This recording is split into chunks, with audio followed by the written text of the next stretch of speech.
In the introduction to the Summers and Saugatuck Douglas collection in the GVSU Special Collections and Archives, we discussed how to physically maneuver through the digital archive. With that done, you may be wondering, how can I use this archive to meet my research goals? First, you will need to identify a research topic. What are you broadly interested in learning about? The collection covers a wide variety of potential topics, such as LGBT tourism, experiences of youth and teenagers, major developments and events in Saugatuck Douglas, and the reflection and centrality of the arts in the area. This list is not exhaustive, though, and the collection contains something for everyone. Once you have a topic selected, then ask yourself, what do I want to know about the topic? This will be the basis of your research question, and you will look for sources in the archive that speak to different aspects of the question. Once you have a research question, it is important to think through how different types of sources may provide similar or different responses to your research question. In this video, we will be discussing several analytical examples to discuss how sources can be used to explore a topic. For the purposes of this video, assume you have selected tourism as your topic, and you wanted to know more specifically information about how summer tourism has shaped the communities of Saugatuck Douglas. From this point forward, we will be discussing how to use the ephemera, or items like postcards, tickets, and letters that provide tangible and intangible evidence of a particular period from the Stories of Summer collection to answer this question. A photograph provides a visual representation of people or events. Photographs allow researchers to see a moment in time in ways that other ephemera may not be able to. When observing photographs and trying to understand their role in your research question, the following questions might be helpful to guide your observation and analysis. What is depicted in the photograph? Who created the photograph? When was it created? What historical context might be necessary to understand the photograph? Why might it have been created? Is there any text in the photograph that could provide more information? And what does the photograph mean more broadly in conversation with other photographs? What does the photograph mean more broadly in conversation with other photographs or sources that you are analyzing? Together, these questions can help you pick out information from the photograph that can help you construct an argument about it. To illustrate how to use photographs to construct an argument, let's look at the photograph on screen, Visiting from Kentucky. Depicted in the image is a woman who the caption names as Becky Talbot, who is visiting the Von Brecht family from her home in Kentucky. The associated information about the photograph does not tell us exactly who created it. However, from the handwritten note to the photograph being taped to the page, we may assume that it is a personal picture.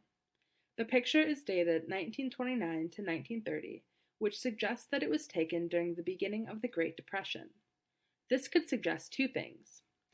It could give us information about the socioeconomic status of the woman in question, who could afford to travel hundreds of miles during the Great Depression, and it may allow the viewer to recognize that summer travel to Saugatuck Douglas has been going on for at least nearly 100 years.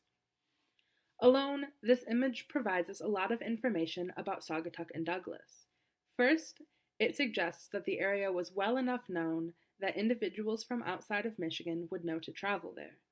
The photograph also suggests that the lives of at least some tourists became intertwined with the residential lives, as the Von Brecht family appears in the collection to be a family that lives in Saugatuck year-round. However, a good researcher would look to the city directory for Saugatuck Douglas to confirm this assumption.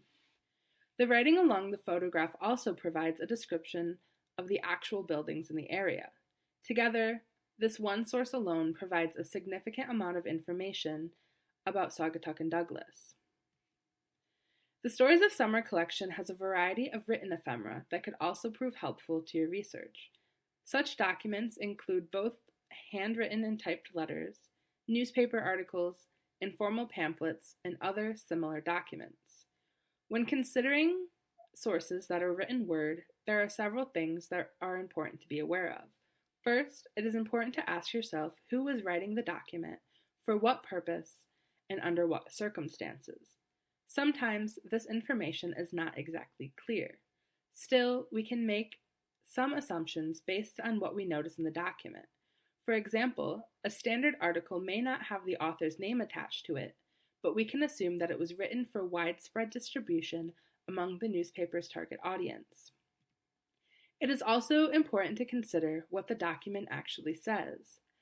Aspects of writing, like language and tone, can provide critical detail in understanding what the piece was intending to do. Together, these strategies may have an impact on the reader. You may also want to consider if there may be both implied and direct meanings of the work. So it may be important to consider what the pieces don't actually say too. We will apply the first question to this Hitching Post document seen on screen, which was published in 1940, and the others will be applied to an additional source. The author of this business letter writes to express that the sale of pies has gone up during the summer, which is suggested to be strange for that time of the year. He also writes to say that the Hitching Post wants to continue the business arrangement with the Lloyd J. Harris Pie Company. To continue our example of trying to understand tourism and its role in the communities, though, let's look at the Blue Tempo Resorter, which can be seen on screen. This document was created and published in 1960, and it discusses the resort and its amenities. The Blue Tempo Hotel and its adjacent restaurant were core aspects of tourism in Saugatuck Douglas, and the letter was given to resort members and potential resort members. It provides information about the rates of the hotel and the hours of the House of Music bar, as well as information about local tourist activities and places to visit. This suggests that the piece is promotional in nature and seeks to get individuals closely acquainted with the tourist attractions in the area. Its emphasis on happy vacationing and the many ways in which the Blue Tempo Hotel can meet accommodation needs also makes it clear that although the piece does work to sell Saugatuck Douglas, the writers have a real stake in convincing individuals and particular groups to stay at this resort in particular. This document provides insight into the commercial tourism in the area and may also be useful in constructing an argument about the multiple facets of tourism and how private companies navigated it. For more information about the Stories of Summer collection and how to use it to meet your research goals, visit the videos Introduction to the Summers in Saugatuck Douglas collection in the GVSU Special Collections and Archives and the Stories of Summer Oral Histories.